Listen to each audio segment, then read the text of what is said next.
अस्सलाम वालेकुम। सिंधी अदब जा असां वटि जेके आहिनि सो हिकिड़ो तमामु बहितरीनु किताबु आहे। उन में मॉडल पेपर्स ॾिनल आहिनि। टोटल मॉडल पेपर्स 34 आहिनि ऐं हर हिकु मॉडल पेपर में 100 सुवाल आहे। असां कोशिशि कंदासीं त हिनखे वधि खां वधि जेके आहिनि मॉडल पेपर्स सॉल्व करे तव्हांजे आॾो पेश कयूं। तव्हां खां हिकिड़ी गुज़ारिश, अगरि मुंहिंजो चैनल तव्हां सब्सक्राइब न कयो आहे त इनखे ज़रूरु सब्सक्राइब करे छॾियो। त असां शुरू था कयूं। मॉडल पेपर नंबर पहिरियों सुवालु आहे, सिंधी ॿोली जी शुरूआति थी मोहन जे दड़े जी तहज़ीब खां। जवाबु थींदो। ॿियो सुवालु आहे, कॾहिं खां सिंधी ज़बान जो वजूद जा ओहञाण मिलनि था। जवाबु ईसवी सन खां बि अॻु में। सुवालु आहे, सिंधी ॿोली जो बुण बुनियादु नाले किताबु लिखियो। कंहिंजो लिखियलु आहे किताबु? ॾाढो अहम किताबु आहे सिंधी ॿोली जो बुण बुनियादु। इहो ग़ुलाम अली अलाना जो आहे। सुवालु आहे, सिंधी ॿोलीअ ते हिंदुस्तान में कंहिं ॻचु कमु कयो आहे? हिंदुस्तान में इन जो जवाबु आहे डॉक्टर मुरलीधर जेटली। सुवालु नंबर 5 आहे, मोहन जे दड़े वारे दौर में ॿोली राइज हुई कहिड़ी? फारसी, अरबी, सिंधी या क़दीम दरावड़ी? त इहो जो जवाबु आहे क़दीम दरावड़ी। सुवालु नंबर 6 आहे, सिंधी ॿोली खे केतिरनि दौरनि में विरहाए सघिजे थो? अच्छा, सिंधी ॿोली खे अथव, सिंधी ॿोली जे अदब जो न अथव। सिंधी ॿोली खे 4 दौरनि में विरहाए सघिजे थो। सिंधी ॿोलीअ जो पहिरियों दौरु आहे मोहन जे दड़े वारो दौरु। सुवालु नंबर 8 आहे, डॉक्टर ग़ुलाम अली अलाना सिंधी सूरत ख़ती नाले किताबु कहिड़े सन में लिखियो? हिन जो जवाबु आहे 1963 ईस्वी में। सिंधी ॿोली जी हाणोकी अरबी रस्मुल ख़त खे कॾहिं मंज़ूरु कयो वियो? जवाबु 1853 में। हीअ अंग्रेज़नि जे दौर में थी। सुवालु नंबर 9, सिंधी ॿोली जी लसानी जाग्राफ़ी नाले किताबु लिखियो आहे। कंहिं लिखियो आहे? सिंधी ॿोली जी लसानी जाग्राफ़ी। इहो बि ग़ुलाम अली अलाना जो। डॉक्टर ग़ुलाम अली अलाना जा 2 किताब असां हिन वक़्त ताईं पढ़ियासीं। हिकिड़ो आहे सिंधी सूरत ख़ती जे नाले सां किताबु, ऐं ॿियो आहे सिंधी ॿोली जी लसानी जाग्राफ़ी।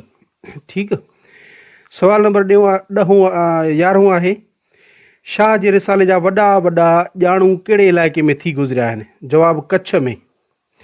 सुवालु 12, सिंध जे हिकु बुज़ुर्ग हस्ती फारसीअ में शेर चयईं, ग्रामर बि लिखियाईं, संदसि रस्तो सूफ़ियाणो ऐं फ़क़ीरी हो। हिन जो नालो ॿुधायो। इहो आहे लाल शहबाज़ कलंदर। सुवालु नंबर 13, सिंधी अदब जो पहिरियों दौरु आहे? ख़बर आहे, सूमरनि जो दौरु आहे। ठीकु। सुवालु नंबर 14, अरगोननि ऐं तुर्खाननि जे दौर में सिंध जी दफ़्तरी ॿोली हुई? इहा फारसी हुई अरगोननि ऐं तुर्खाननि जे दौर में। सुवालु 15, सिंधी ॿोलीअ जी पहिरीं आयोटा यानी कि अलिफ बे कहिड़े दौर में ठाही वई? जवाबु आहे कलोड़नि जे दौर में। सुवालु नंबर कलोड़नि जे दौर जो ई शाइर, मशहूरु शाइर शाह अब्दुल लतीफ़ बि कलोड़नि जे दौर जो आहे। सुवालु नंबर 16, टालपुरनि जे दौर में सभ खां वॾो शाइर केरु हुयो? त सचल सरमस्त टालपुरनि जे दौर जो, ऐं शाह लतीफ़ जेको आहे कलोड़नि जे दौर जो। सिंधी ॿोली में नसर ते पहिरियों किताबु लिखियो वियो? अच्छा, हीअ अथव नाविल, डॉक्टर मिर्ज़ा कलीच बेग जो नाविल जी जेका शुरूआति कई सिंधी नसर में, पहिरियों उहो नाविल हुयो।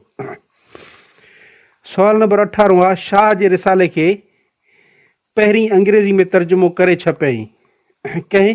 Doctor H.T. सूरली। सिंधी नसर जो पहिरियों किसो ससुई पुनू पहिरियों किसो आहे सिंधी नसर जो। ससुई पुनू कहिड़े दौर जो किसो आहे?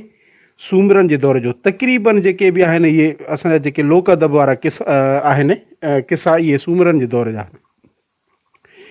सूमरनि जे दौर में पहिरीं शाइरी कहिड़ी सिन्फ़ खां शुरू थी? हे गिनान। अच्छा, गिनान गेच बि उन वक़्तु हुयो।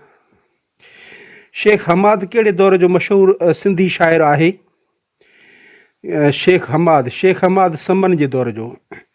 सचल सरमस्त टालपुरनि जे दौर जो, शेख हमाद समन जे दौर जो, शाह अब्दुल लतीफ़ कलोड़नि जे दौर जो। किताब बारिश सोचे थी जो लेखक अयूब खोसो जो लिखियलु आहे बारिश सोचे थी। सुवालु, मोहम्मद हसन बेकस कहिड़े दौर जा मशहूरु शाइर हुयो? जवाबु अंग्रेज़नि जे दौर जो। केॾारो जामे ऐं मुहक़िक़ कंहिंजो लिखियलु आहे? इहा आहे मखदूम सालिह भट्टी जो। किताब लतीफ़ी लहरूं जो मुसनिफ़ केरु आहे? अली नवाज़ जतोई।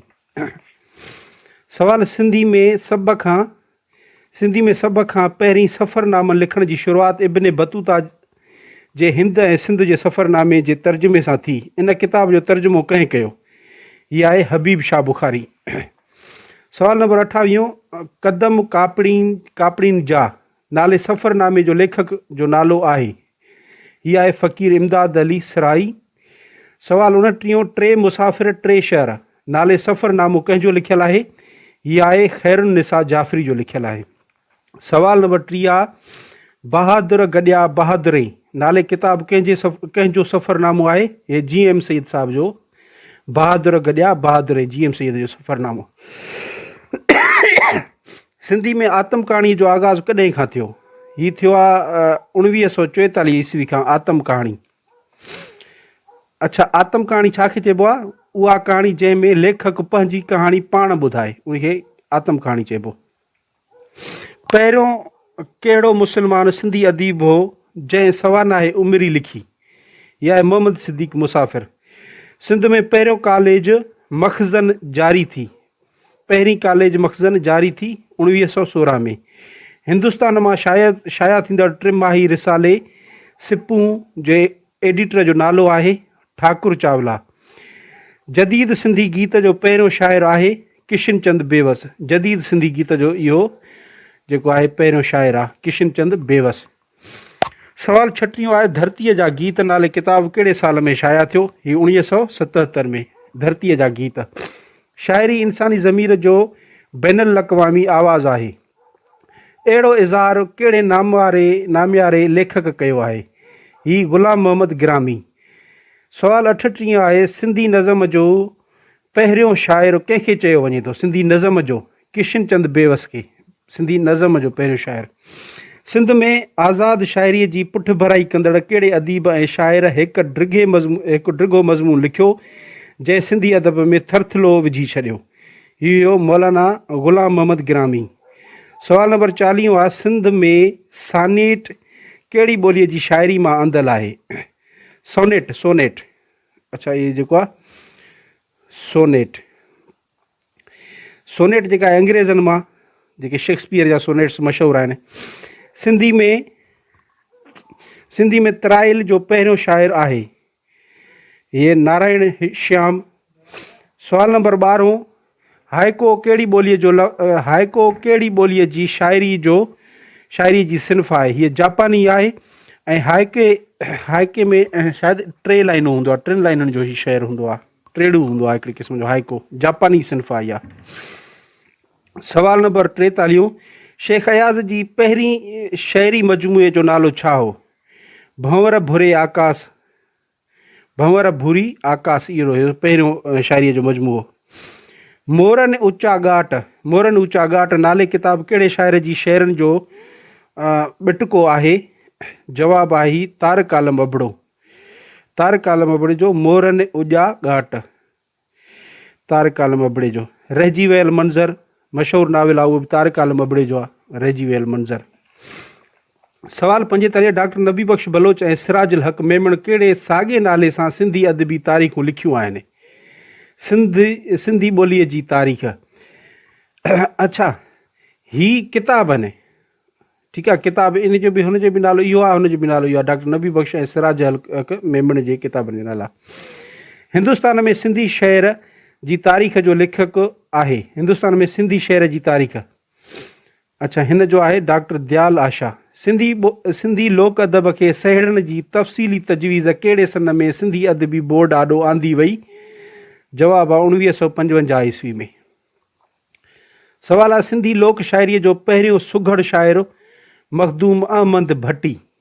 पहिरियों सुघड़ शाइर मखदूम अहमद भट्टी हुयो। सवाल नंबर 49 आहे, आवाज़ जा क़िस्म आहिनि घणा? 4। सवाल नंबर 50 आहे, ॿोलीअ जो मयारी लहजो कंहिंखे सॾियो वञे थो? जवाबु आला तबिके वारनि जी जेका ज़बान आहे उनखे सॾियो वञे थो। सवाल नंबर 51 आहे, मखदूम मोहम्मद हाशिम ठटवी कहिड़े दौर जो मशहूरु आलिम हुयो? कलोड़नि जे दौर जो। कलोड़नि जे दौर जा असां ॿुधायासीं त शाल अब्दुल लतीफ़ बि कलोड़नि जे दौर जो आहे, मखदूम मोहम्मद हाशिम ठटवी बि कलोड़नि जे दौर जो आहे। ठीकु।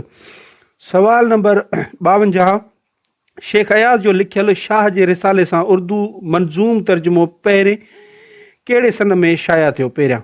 अच्छा, शेख अयाज़ शाह लतीफ़ जो जेको रिसालो आहे उन जे उर्दू में बि उन लिखियो हुयो, उहो आहे जवाबु 1963 में हिन पब्लिश करायो। सवाल नंबर 53 आहे शाह लतीफ़ जी शाइरी नाले किताब केतिरनि भाङनि में आहे? शाह लतीफ़ जी शाइरी 3 भाङनि में आहे। ठीकु। सवाल नंबर 54, शरह लतीफ़ी नाले किताब कॾहिं छपियो? सन ॿुधायो। 1925। सवाल नंबर 55 आहे GM सैयद शाह साईं ते कहिड़ो किताब लिखियो आहे? जवाबु आहे पैगाम लतीफ़। सवाल नंबर 56, पिरीअ जे परदेस में नाले सफ़रनामी जो लेखक केरु आहे? इनायत बलोच। सवाल नंबर 57 आहे यादगिरियूं ऐं रिहाणियूं नाले किताब जो लेखक जो नालो छा आहे? केरु आहे मतिलबु? हे हरीराम ॾियाराम माड़ेवाल। सवाल नंबर 58, सवानाए उमिरीअ ते लिखियलु किताब जहिड़ा गुल गुलाब जा केतिरनि हिसनि में छपियल आहे? जवाबु 2 हिसा। सवाल 59, हफ़्तेवार अख़बार नूरुल इस्लाम कहिड़े शहर मां जारी थी? टंडो मोहम्मद खान मां। सिंधी डाइजेस्ट जारी कयो वियो कंहिं? मोहम्मद बख़्श जौहर जारी कयो हुयो। 61, सिंधीअ में सिंध यूनिवर्सिटीअ तरफ़ां रिसालो शाया थिए थो कहिड़ो? कींजर। सिंध यूनिवर्सिटी जी तरफ़ां कींजर। ज़बरदस्त। सिंधी अदबी बोर्ड ॿारनि लाइ रिसालो शाया करे थो कहिड़ो? गुलफुल। गुलफुल जेको आहे सिंधी अदब ॿारनि जे लाइ तमामु बहितरीनु रिसालो आहे। सनाए मानवी जा कुल केतिरा क़िस्म बयानु कया विया आहिनि? जवाबु 47। ग्रामर में लफ़्ज़ अयहाम जी माना आहे लिकाइणु। सवाल number 65, pride has a fall. HATH इहो ओल्ड इंग्लिश में हैज़ लिखंदा, HAS जीअं हैज़ लिखंदो। प्राइड हैज़ अ फॉल जी माना छा आहे? यानी तकबुर कंध भर, यानी तकबुर जी बि जेका आहे उनजी फाल थिए थी, किरे थो, तकबुर कंध भर। सवाल नंबर 66, गेट स्काउट फ्री जो मफ़हूम आहे साफ़ बची निकिरणु। सवाल 67, स्टोर्म इन अ टी कप जो मफ़हूम आहे मामूली ॻाल्हि ते हिजान, माना मामूली ॻाल्हि ते जेको आहे सो असां झेड़ो करणु, इनखे स्टोर्म इन अ टी कप चइबो आहे। सवाल 68, टू किलिंग टू जो मतिलबु आहे चिंबड़णु। सवाल 69, हाफ़िज़ हारून दिलगीर जे कलाम ते कंहिंजो असरु नुमाया आहे? जवाबु बेकस जो। सवाल नंबर 70, मिठड़ा भाव कंहिंजी कहाणियुनि जो मजमू आहे? वलीराम वल्लभ जो। लहरी लहरी में लालाण, लहरी लहरी में लालाण शाइरीअ जो ॻटको आहे, शाइर जो नालो ॿुधायो। इहो आहे उस्ताद बुखारी जो किताबु आहे लहरी लहरीअ में लालाण, उस्ताद बुखारी जो। उस्ताद बुखारी जो ॿियो आहे कोकिणी या कल्याण, उहो बि उस्ताद बुखारी जो आहे। इहे उस्ताद बुखारी जा। ठीकु। 72, सिंधी लैंग्वेज अथॉरिटी पारां ॿाराणे अदब ते छपायल किताब नानी सफूरा जो लेखक आहे केरु? जावेद अब्बासी। हिन बैत खे छा चइबो आहे? हाणे ही बैत आहे, भले तव्हां पढ़ो, इहो आहे नासिहाना।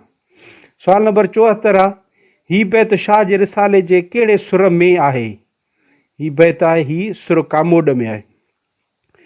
सवाल 75, ही बैत शाह जे रिसाले कहिड़े सुर में आहे? हाणे हे बि भले तव्हां पाज़ करे पढ़ी था सघो। सुर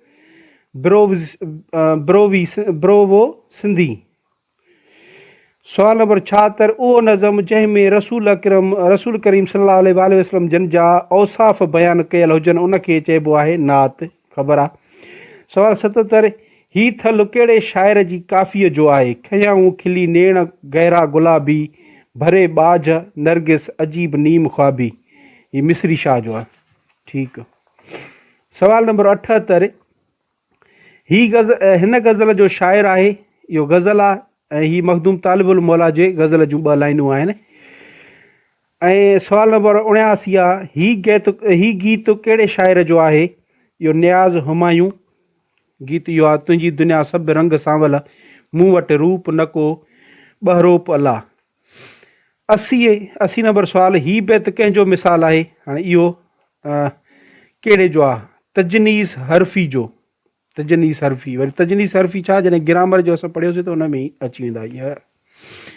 सुवाल नंबर 81 आहे, जंहिं तजनीस में अहिड़ा लफ़्ज़ हुजनि जे आवाज़ में साॻिया हुजनि पर सूरत ख़ती ऐं माना में धार हुजनि, उनखे छा चइबो आहे? तजनीस मुज़ारे। तजनीस मुज़ारे। सुवाल नंबर 82, थी न सघियुसि शाइर। थी न सघियुसि शाइर कंहिंजो किताबु आहे? इहो किताबु आहे नसीर मिर्ज़ा जो। ठीकु। सुवाल नंबर 83, ही कंहिंजो मिसाल आहे? रह तूं दुनिया में संभाले ध्यानु धर, वक़्तु ऐं पैसो न पंहिंजो ज़ियान कर। ही आहे सनत ज़ुकाफ़तीन जो। सुवाल नंबर 84, ही बैत कंहिंजो लिखियलु आहे? ही बैत आहे, भले पढ़ो। इन जो आहे बकादार शाह राशिदी। बकादार राशिदी। सुवाल नंबर 85, किताब सदा सुरहा गुल जे लेखक जो नालो ॿुधायो? आज़ाद काज़ी। किताब बाबुल हिकमत उर्फ़ हिकमत जा हीरा जो लेखक आहे? ही नाला आहिनि हकीम मोहम्मद सालिह लाखे जो किताबु आहे इहो। हिन बैत शाह जे रिसाले में, ही बैत शाह जे रिसाले जी कहिड़े सुर में आहे? ही बैत आहे, आतड़ में परियाण हू सभिनी जेॾी मूं सभाॻीअ साण करे छुलंदी छपरी। ही आहे सुर ससई आबरी। ही बैत शाह जे रिसाले जी कहिड़े सुर में आहे? ही आहे सुर खाओड़ी। भले पढ़ो। ही सुर बि तव्हां हिनखे कंहिं यूट्यूब ते कंहिं वीडियो ते शाह लतीफ़ जे सुरनि में, मिसाल सुर खाओड़ी आहे त उन में छाजो ज़िक्र आहे, सुर कामोड आहे त उन में छाजो ज़िक्र आहे, इहे बि तव्हांजे लाइ ॾाढा अहम आहिनि। इन्हनि खे सर्च करे इन्हनि खे सम्झी वठो। ही शेर कंहिंजो आहे? ही शेर लिखियलु आहे, इहो आहे सर्वेच सिजावली जो। सुवाल नंबर 90, तारीख़ इंग्लिस्तान जो पहिरियों सिंधी तर्जुमो कयो हो कंहिं? इहो वाधूमल। नसर ऐं नज़म में लिखियलु किताब किसो दिलू राय जे लेखक जो नालो आहे? आखूंद अब्दुल रहीम वफ़ा जो आहे इहो किसो दिलू राय जो। लफ़्ज़नि जे इश्तिक़ाक़ ऐं मानाउनि ते मुश्तमिल किताब काशिफुल गमूज़ जे लेखक जो नालो आहे? आखूंद फ़तेह मोहम्मद। सुवाल नंबर 93, अफ़साननि जे मजमूए रनी कोट जो ख़ज़ानो जो लेखक आहे? हे अमर जलील साहब जो किताबु आहे, बहितरीनु किताबु आहे अफ़साननि जो, रनी कोट जो ख़ज़ानो। सुवाल नंबर 94, किताब वीचार जो लेखक आहे? मुमताज़ महर। 95, सिंधी ॿोलीअ जो समाजी कारज नाले किताब जो मुसनिफ़ डॉक्टर अलहदाद ॿोयो आहे। सुवाल नंबर 96, अली अहमद बिरोही हो कहिड़ो मज़ाह निगार हो? सुवाल नंबर 97, ही कंहिंजो मिसाल आहे? ही आहे, अच्छा हिन में जवाबु को बि न ॾिनो वियो आहे। 97 जो आहे, को बि न आहे, ख़बर न आहे कहिड़ो आहे। ही कंहिंजो मिसाल आहे? हाणे ही बि तव्हां भले पढ़ो। ही बि माना पढ़ण में नथो अचे छाजो आहे। ही बैत शाह जे रिसाले जे कहिड़े सुर में आहे? ही सुर कीॾारो। ही बैत शाह जे रिसाले जे कहिड़े सुर में आहे? सुर हुसैनी। त ही अॼु जा हिकिड़ो मॉडल पेपर पहिरियों थी वियो। इनशाला असां जल्द मॉडल पेपर ॿिए खे बि शुरू कंदासीं। Thank you so much.